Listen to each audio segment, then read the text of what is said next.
ভিন রাজ্যে বাংলা ভাষাকে অপমান এবং বাঙালি হেনস্থার প্রতিবাদে রাজ্য জুড়ে আন্দোলনের ডাক দিয়েছে রাজ্যের শাসক দল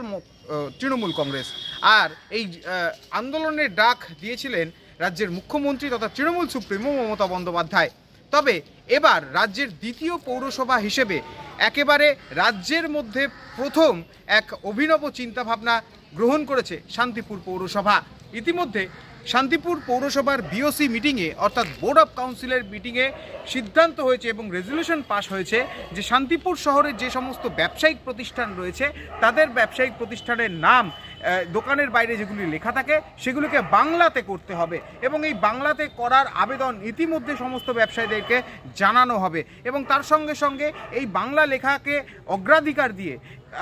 বিশেষ করে দোকানের নাম এবং ব্যবসায়িক প্রতিষ্ঠানের নাম বাংলাতে লিখতে হবে এবং তার সঙ্গে সঙ্গে আগামীতে যখন ট্রেড লাইসেন্স দেওয়া হবে তখন পৌরসভার পক্ষ থেকে এই বাংলা ভাষাকে কেন্দ্র করে এবং এই বাংলা নাম লেখাকে কেন্দ্র করে আবশ্যিক অর্থাৎ এই নাম লিখতেই হবে তার ব্যবস্থা করা হবে পৌরসভার পক্ষ থেকে। শান্তিপুর শহরে বিশেষ করে যে সমস্ত দোকানদার ভাইরা তাদের যে ব্যবসায়িক প্রতিষ্ঠান সেই প্রতিষ্ঠানে তাদের যে বোর্ড সেই বোর্ডটি যেন বাংলা হরফে যেন লেখা হয়, তারপরে তিনি ইংলিশ বা অন্য ভাষা তিনি ব্যবহার করতে পারেন। বাংলা ভাষাকে মর্যাদা বাংলার সম্মান রক্ষার্থে আমরা যাতে বিশেষ করে বাঙালিরা সমস্ত যাদের শান্তিপুর শহরে যে সমস্ত দোকানদার ভাইরা তারা আজকে সেই প্রতিষ্ঠানের নামটা যেন বাংলা হরফে লেখেন, এটাই কিন্তু আজকে আমাদের বিওসি ভোটে এটা একটা সিদ্ধান্ত হয়েছে। আমরা সেটা সমস্ত দোকানদার ভাইদের কাছে পর্যায়ক্রমে আমরা সেই বার্তাটা পৌঁছে দেব। যদিও এই ঘটনা প্রকাশ্যে আসতেই বিরোধী দল বিজেপি তারা একটু হলেও এই ঘটনার সঙ্গে সহমত পোষণ করেছেন, তবে তাদের মন্তব্য একেবারে 26-এর ভোটে আগে কেন, তাহলে এই কাজগুলো করে বাঙালি অস্মিতার হিড়িক তুলে রাজ্যের শাসক দল অন্তত ভোটের রাজনীতি করতে চাইছে, আর এতে করেই শুরু হয়েছে রাজনৈতিক তরজা। শান্তিপুর পৌরসভা নাকি আগামী দিনে এই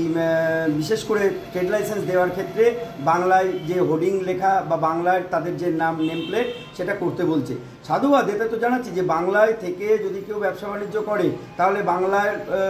লেখা থাকবে সেখানে, এবং সেখানে হিন্দিতে লেখা থাকবে, ইংলিশে লেখা থাকবে, বিভিন্ন ভাষায় থাকবে। কিন্তু এই ধরনের এই বাংলা ভাষাকে নিয়ে যে একটা জাতিবিদ্বেষ বা একটা ভাষাবিদ্বেষ তৈরি করছে মমতা বন্দ্যোপাধ্যায় এবং তৃণমূল কংগ্রেস, এর ফলে